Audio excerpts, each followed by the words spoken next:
Gas চালিত CNG ও autorickshaw সারা দেশে চললেও চালকরা মানছেন না মিটারের নিয়ম। নির্ধারিত ভাড়ার বাইরেও অতিরিক্ত টাকা গুনতে হচ্ছে যাত্রীদের। এবার মিটারের চেয়ে বেশি ভাড়া আদায়ের ব্যাপারে কঠোর হুঁশিয়ারি দিয়েছে বাংলাদেশ রোড ট্রান্সপোর্ট অথরিটি।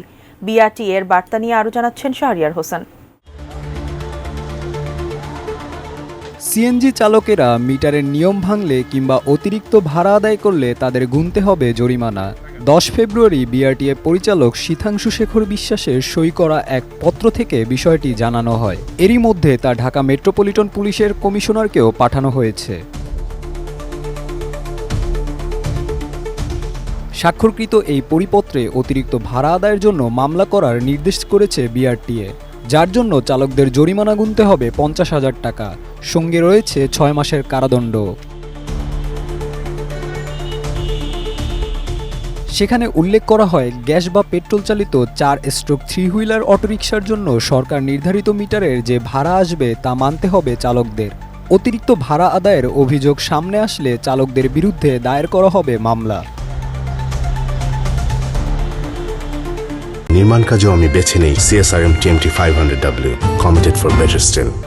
এছাড়া চালকদের মানতে হবে সড়ক পরিবহন আইন 2018 এর ধারা 35-3, যেখানে কোনো কন্ট্রাক্ট ক্যারিজের মালিক বা চালক রুট পারমিট এলাকার মধ্যে যে কোনো গন্তব্যে যেতে বাধ্য থাকবেন, কিন্তু যাত্রীদের কাছ থেকে মিটারে প্রদর্শিত ভাড়ার অতিরিক্ত অর্থ দাবি বা আদায় করতে পারবেন না, যা না মানলে ধারা 81 অনুযায়ী অনধিক 6 মাসের কারাদণ্ড বা অনধিক 50,000 টাকা অর্থদণ্ড কিংবা উভয় দণ্ডে দণ্ডিত হবেন ওই চালক। সেই সঙ্গে চালকদের পয়েন্ট কর্তন করা হবে, সেখানে দোষসূচক 1 পয়েন্ট যোগ করা হবে। যদিও সিএনজি চালিত অটোরিকশার নীতিমালা অনুযায়ী মালিকেরা অটোরিকশা কিনে চালকদের চালাতে দেবেন, বিনিময়ে সরকার নির্ধারিত হারে দৈনিক জমা পাবেন তারা, আর চালকেরা মিটারে নির্ধারিত ভাড়ায় যাত্রী পরিবহন করবেন। তবে সিএনজি চালকরা গণমাধ্যমকে জানান, অটোরিকশার চালকরা দিনপ্রতি জমা দেন 900 টাকা।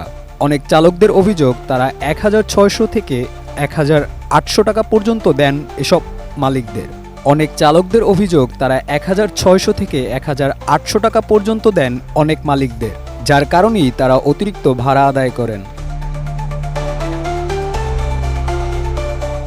Shahriar Hossain, desk report, ATN news.